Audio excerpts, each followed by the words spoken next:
یہ ہے plus of the time, جہاں ہر دن بولتا ہے اور ہم سنتے ہیں اس کی دھڑکن میں چھپی کہانی۔ آج ہم جا رہے ہیں وسطی ایشیا کے دل میں، ایک ایسی سرزمین پر جو کبھی سوویت طاقت کے سائے میں دبی تھی، مگر پھر ایک دن اس نے اپنی شناخت واپس لے لی۔ آج کی تاریخ ہے 25 اکتوبر اور آج ہم بات کریں گے اس دن کی جب قازقستان نے غلامی کی زنجیروں کو توڑ کر خود مختاری کا اعلان کیا۔ دنیا نے ایک نئی قوم کو جنم لیتے دیکھا۔ یہ 25 اکتوبر 1990 کی صبح تھی۔ الماتے کے ایوانوں میں ایک غیر معمولی خاموشی چھائی ہوئی تھی۔ قازقستان کی سپریم کونسل میں ارکان ایک تاریخی فیصلے کے منتظر تھے۔ یہ وہ لمحہ تھا جو سوویت یونین کے پھیلے ہوئے سایوں کو چیلنج کرنے والا تھا۔ قازقستان پچھلے 70 سال سے سوویت نظام کا حصہ تھا۔ ماسکو میں بیٹھے لوگ اس کے فیصلے کرتے، اس کی زمینوں کے وسائل استعمال کرتے اور قازق عوام کو اپنی زبان، اپنے کلچر، حتیٰ کہ اپنی پہچان سے دور کرتے رہے۔ لیکن اب حالات بدل رہے۔ سوویت یونین اندر سے کمزور پڑ رہا تھا۔ گورباچوف کی گلاسناسٹ اور پیروسٹرائکا پالیسی نے ہر ریاست میں نئی سوچ پیدا کر دی۔ قازق عوام بھی اب سوال اٹھا رہے تھے کہ کیا ہم ہمیشہ دوسروں کے تابع رہیں گے یا اپنی تقدیر خود لکھیں گے؟ پھر وہ لمحہ آ گیا، 25 اکتوبر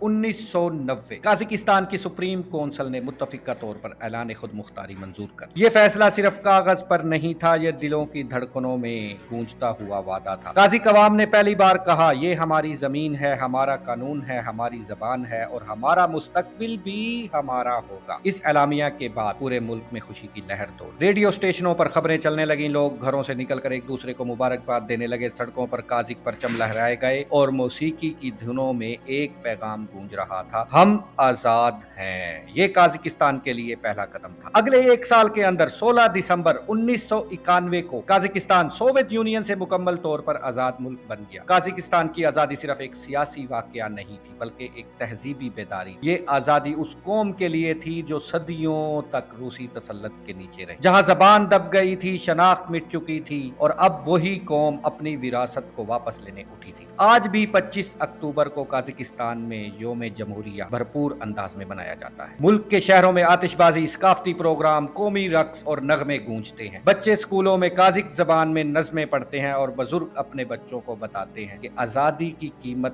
ہمیشہ قربانی ہوتی ہے۔ دوستو، قازقستان کی یہ کہانی ہمیں ایک سادہ مگر طاقتور سبق دیتی ہے۔ آزادی کبھی تحفے میں نہیں ملتی، یہ جد و جہد سے حاصل کی جاتی ہے۔ 25 اکتوبر 1990 صرف قازقستان کی تاریخ کا دن نہیں، یہ ہر اس قوم کی امید ہے جو اپنی پہچان واپس لینا چاہتی ہے۔ یاد رکھیے، طاقت ہتھیاروں میں نہیں، یقین میں ہے، اور وہ قوم جو خواب دیکھتی ہے آخرکار اپنی تقدیر خود لکھتی ہے۔ میں ہوں آپ کا میزبان، یہ تھا آج کا ایپیسوڈ قازقستان کی خود مختاری، سوویت سایوں سے روشنی تک۔ ملتے ہیں کل ایک اور دن، ایک اور داستان کے ساتھ۔ تب تک کے لیے اللہ حافظ اور تاریخ سے جڑے رہیے۔